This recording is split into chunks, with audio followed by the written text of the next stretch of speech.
Welcome to Breathing is Action, a meditative affirmation podcast aimed at reaching teens and adults, everyone, everywhere. I am your host, Macy. Hi, guys. I hope everyone's doing great.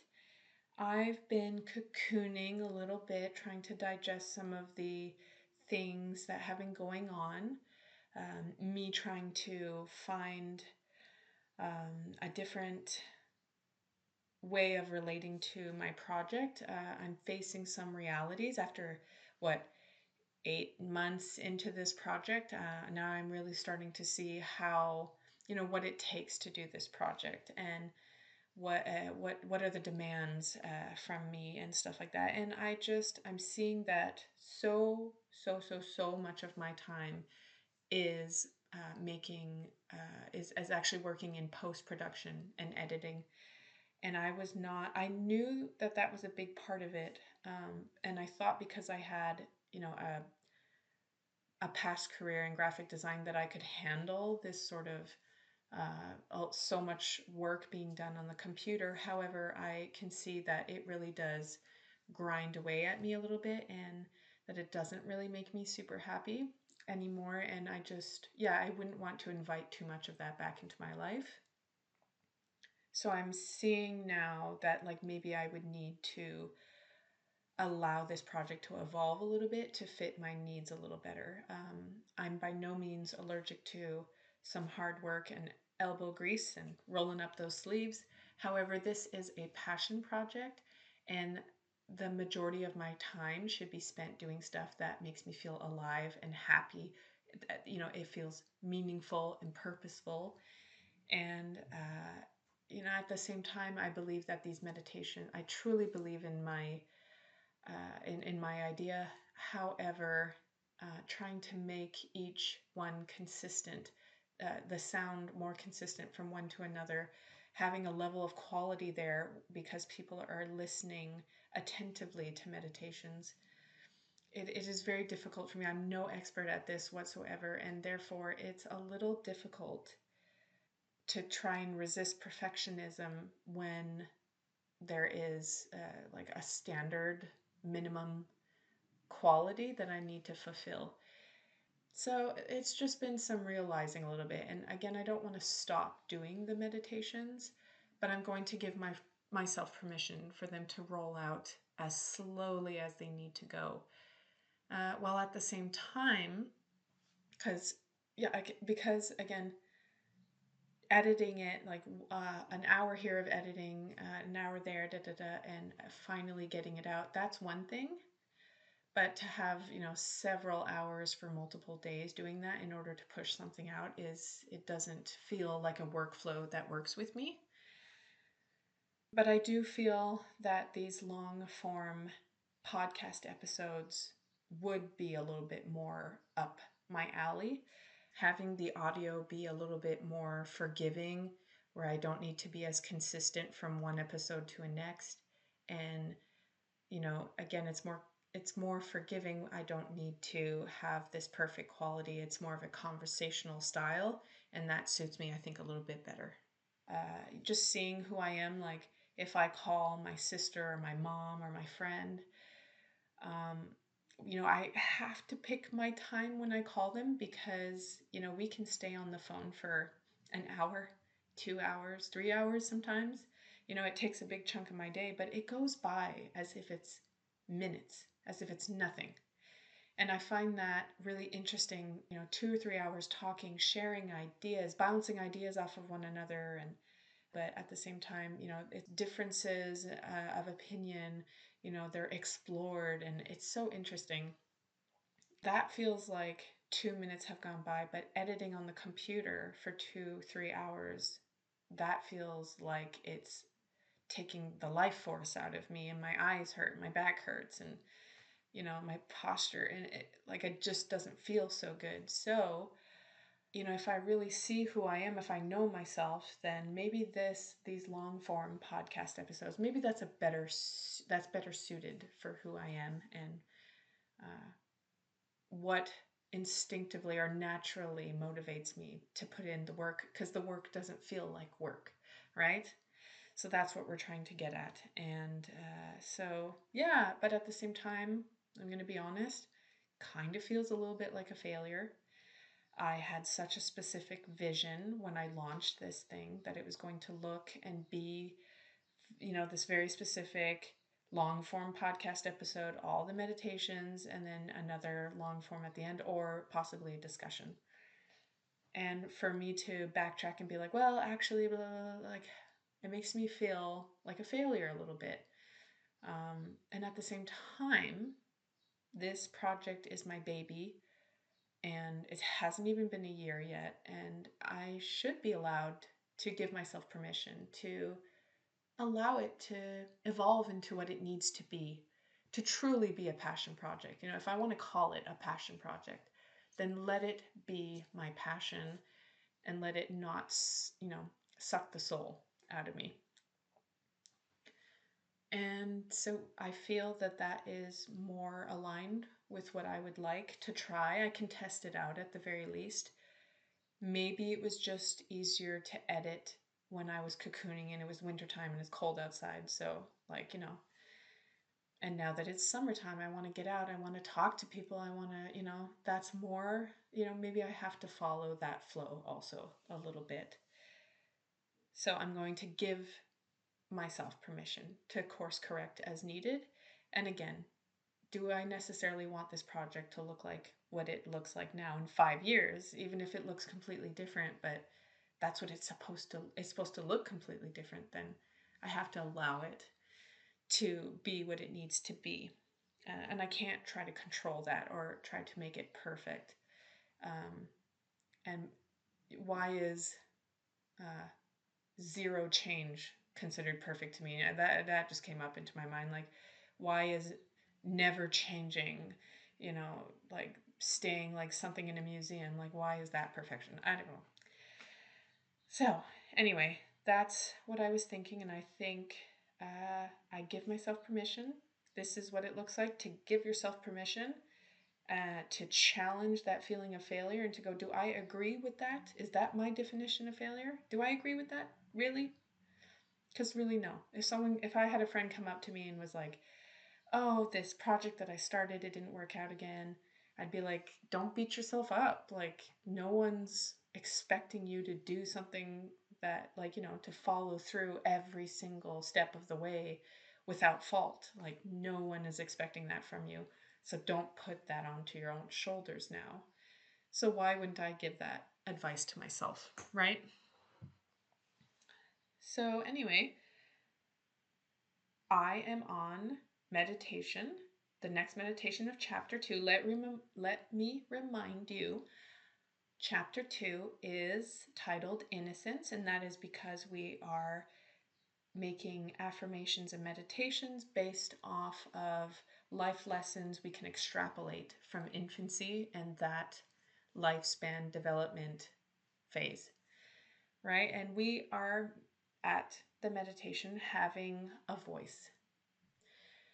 I have so much to say about having a voice. Isn't that hilarious? The universe has a silly sense of humor. I have so much to say about having a voice. And what interesting timing to want to do more speaking type podcast episodes or to follow this formula of a small written article with a 5-minute meditation. Like, it doesn't fully allow me to explore all of my ideas. I really think it's more appropriate to be tackling these ideas and subject matters and topics by using my own voice. It really fits together. Everything kind of is culminating into like what it's supposed to be culminating into. But I really want to use my voice for this, and I really want to share with you what would have been the article. And you'll see, it's just like, oh my God, you couldn't have fit all of that into a little article that accompanies the meditation. So one of the ideas is how do we come into our voice? How do we develop our voice? When we are born, one of the first things that babies do is they cry out, right? We don't have words. we are crying out to our caretakers. This is this instinct, this instinctual desire, drive, name it what you want. We have a connection to our voice directly out of the womb.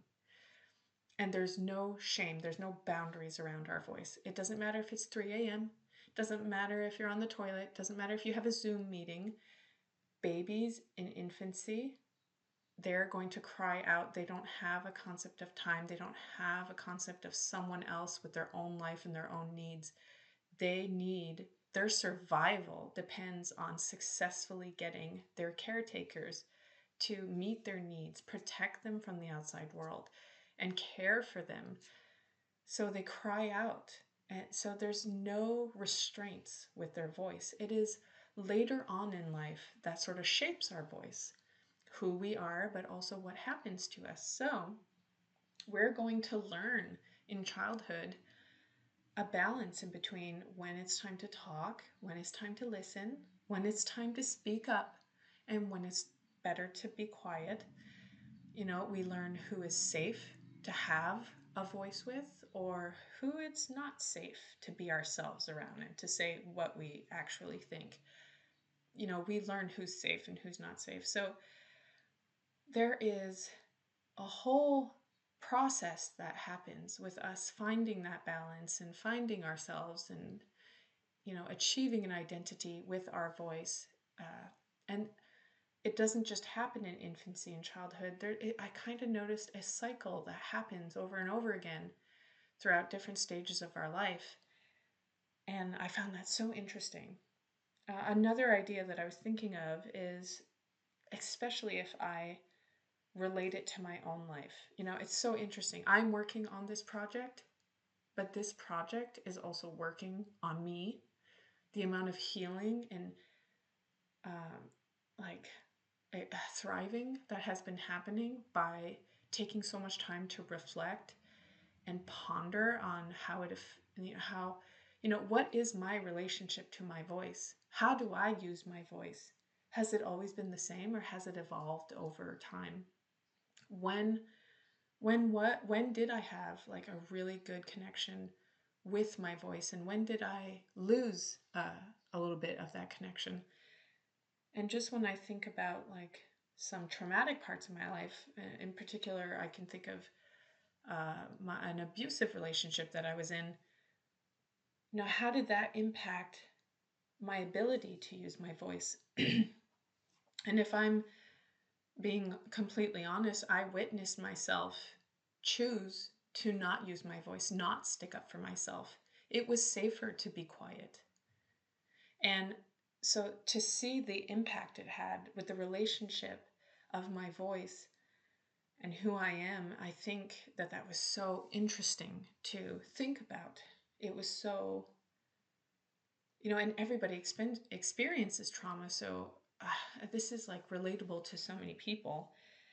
And another reason, another idea I had for the article was, what are the benefits of having a healthy, balanced, well-rounded relationship with our voice, one that we use responsibly? Is there times in my life where, yeah, like I was disconnected from my voice? There was other parts where I was loud and I alienated and I pushed people away, and there was like a disconnection in my relationships because I was using my voice not in an authentic way. It was irresponsible. It wasn't considerate, and did I even really fully understand what I was saying and what I was doing? So there was, there's all these different things, like why would we benefit? What would it look like to have a healthy relationship with our voice? So again, all of these ideas, you can see, like, it would have never fit into an article.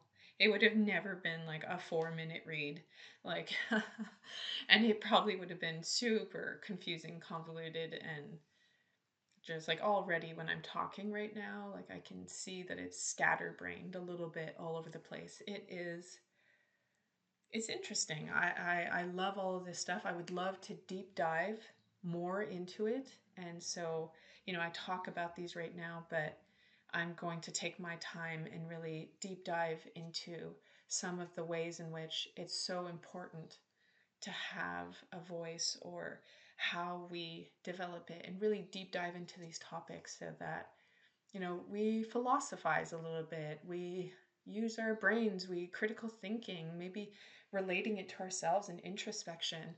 And I think that that's right up my alley. I love that, crave more of that in my life.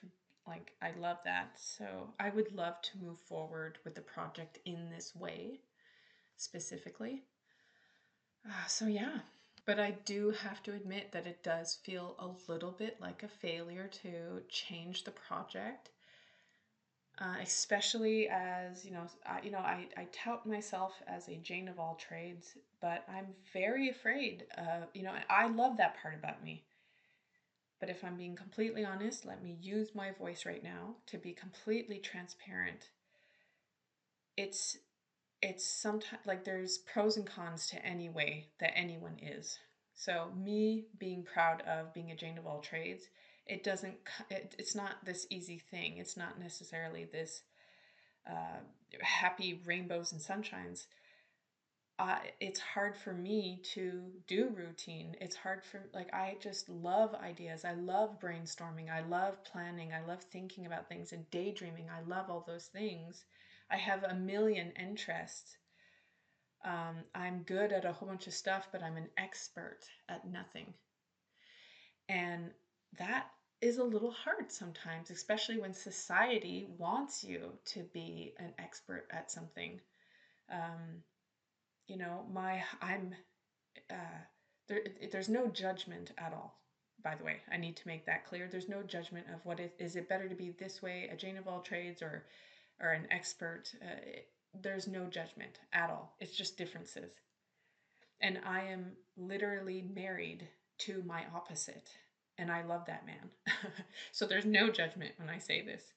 Let me be clear about that. So he is an expert in his field. He is specialized. He is great at what he does. He's successful at what he does. He's made a name for himself. He's so organized. He is able to follow routine. He is empowered by routine. And he is so capable of completing tasks, and he loves that feeling of completing tasks. I, on the other hand, have a whole bunch of open-ended projects. Nothing has a destination, and I have a plethora of things that I would love to do. And they all call to me almost equally. Maybe some, I've really had to sit down and sort of, instead of 20 projects that I'd love to do, maybe even more. I think 20 is a low number, honestly. But let's just say 20. I've had to like dwindle it down to maybe 5 or 6 things. And that's all. Like, for me to be able to hold the project up, uh, and focus on it, and be able to move with it, and not complete it, but to work on it consistently, I've had to narrow down my numbers. However, it is who I am that I need a whole bunch of different stimulation. If my routine is a rinse and repeat 9 to 5 all the time, I crumble away inside. So I have to work with myself. And at the same time, I do want to have passion projects that provide something, that offer something of value. And, is that necessarily super easy to do when you're a Jane of all trades, master of none, right? It's I don't fit the textbook uh, definition of success in society. I have a shoddy nervous system. I'm extremely sensitive. I get distracted all the time, and I can't follow routine. Like, this is how I've sort of learned to work with myself a little bit. And it is to respect that my routine, and really respect that my routine does not look like other people's routine. Let's say, for example, me and my husband, we say to ourselves we're going to do exercise 3 times a week.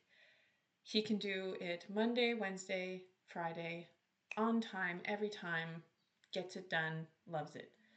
Well, doesn't love it necessarily, but like, he gets it done. I, on the other hand, I can go jogging either at 7 or at 4. But if I listen to myself, like, do I feel like going early in the morning or do it?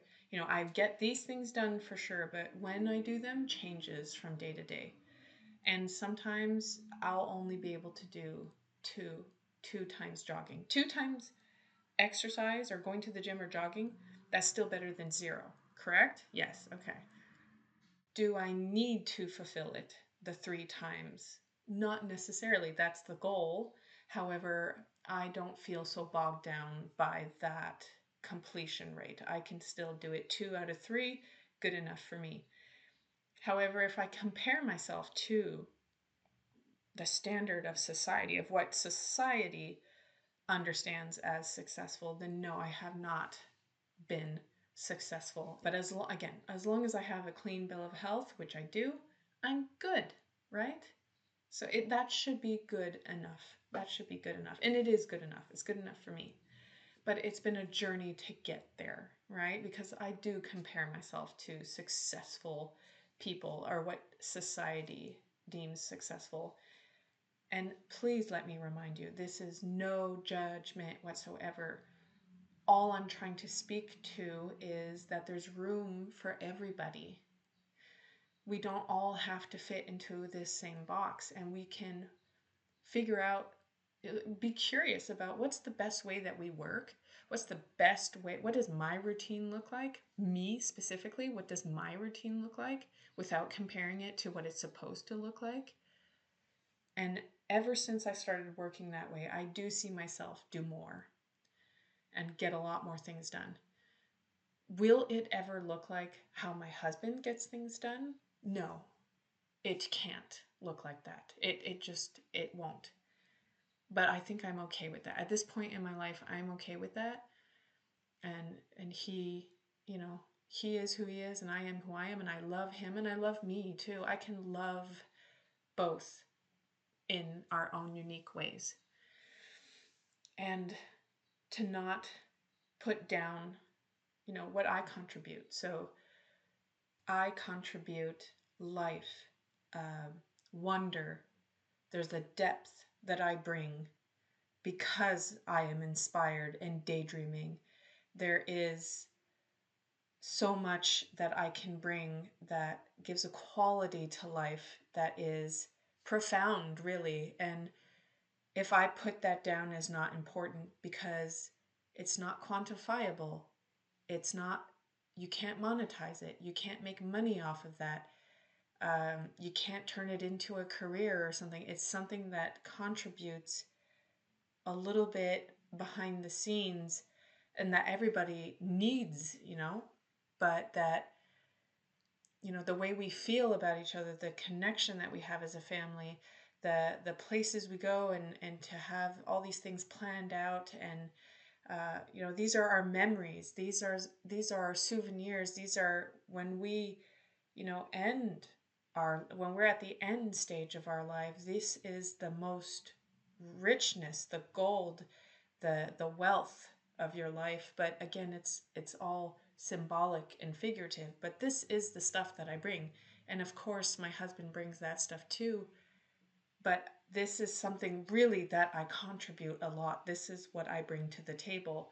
And to put that down as nothing or not as good because it isn't paying the bills and whatnot like that, it's not, it's not very, fair to me to self-deprecate that way and to have that internal messaging that, like, that one is more important than another.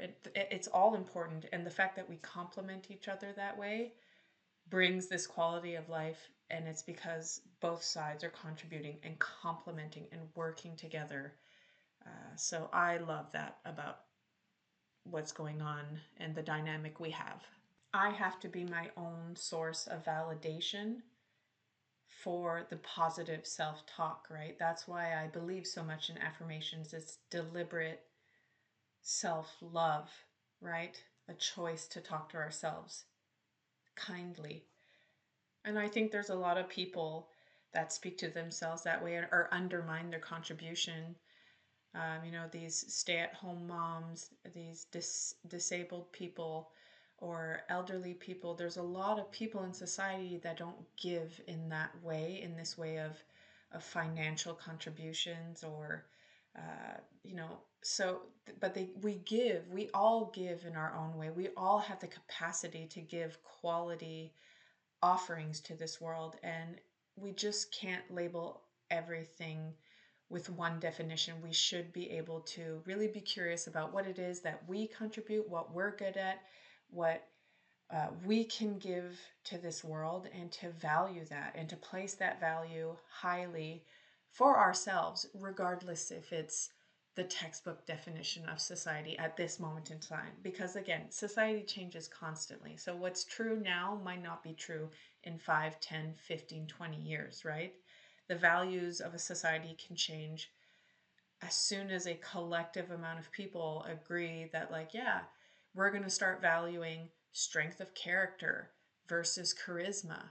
We're no longer going to value this, grind culture, entrepreneurial thing as much. It doesn't mean that we have to devalue that, but we just don't have to value it as much as, yeah, these more subtle contributions to life that make life beautiful and safe for other people around us, and inclusive, and all these amazing things that people could give, but they're not giving themselves permission to do that.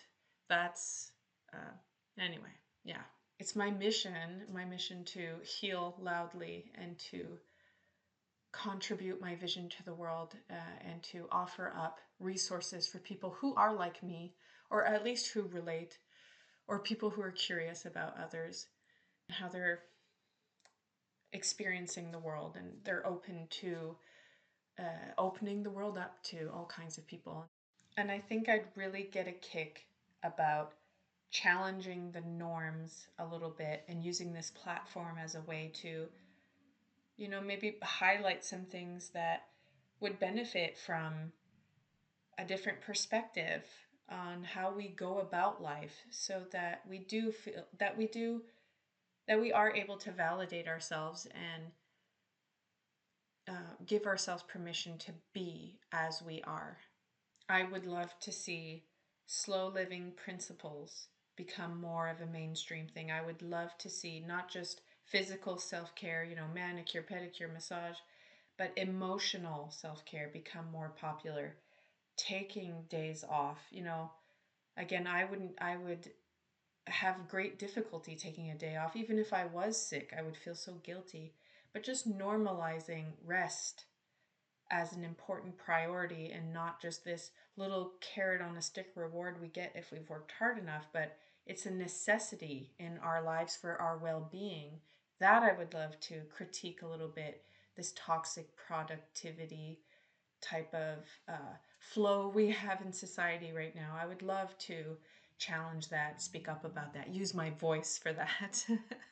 I would love to see us get to a place where we're not just doing our life or performing our life, or, kind of gritting our teeth and getting through life, but really experiencing our life, loving our life, taking part in our life, deciding what our lives feel, look like, how we feel about who we are and what we're doing in this world. And I would love that to be this type of introspection to be just a way of life. I want healing to be a way of life. It's a part of life. It's not just what some woo woo spiritual people do, but healing is for everyone, and it's a part of the cycle of life, of getting hurt but healing too. Our bodies do it, our mind can do it, and it would be great if our souls could do it as a collective. And this is an important part of society. It's something that we value very much. I would love to see that in the future. Just want to clarify that when I say like woo woo spiritual people, I'm speaking in terms of how society views spirituality at this point. It would be really nice to have a lessening of judgment about stuff like that, because there's place for everybody, and having a connection to self, to nature, to the world, to the universe, to the collective, to life itself. I think that that's beautiful. And at the same time, I understand people's apprehension about that. That was my world too for a long time. But yeah, just a lesson, just making room for people. So I didn't mean to offend anyone if I was saying woo woo spiritual. So I think I'll stop this episode here. I don't want to go on for too long. I think that it's complete enough as it is. I can't wait to get into a deeper dive of some of the things that would have been part of the article. I look so much forward to that. I also have a little bit of an update. Excuse me, I have little burpees. I have a little bit of some updates about where, some other parts of where this project is going. And I don't want to say too much now because it's really in the developmental phase, but it has to do with wellness journeys and sort of like, yeah, the emotional self-care and really what that could look like for us. And I would like to offer some free resources around that, but it's really in its infancy. Oh, infancy, chapter 2. Um, so it's still in its infancy, and I have a lot of friends and family that are helping me. They're helping me out. They're taking it super seriously. They're giving me amazing feedback, even if it's positive or negative, doesn't matter. Amazing feedback that I really am going to use to help shape this into something that is going to be, I think, a very powerful offering, especially in the future where emotional self care and rest and slow living is a bigger movement, where I'm hoping that's where we're going. But if that becomes a bigger movement, then this will be a fantastic resource for people who are aligned with those principles and values in life. So, again, just so happy with the amount of help and support that I'm getting behind the scenes. I just wanted to do a shout out for that because I just appreciate my community, who I'm surrounded by, and who actually is giving so much support.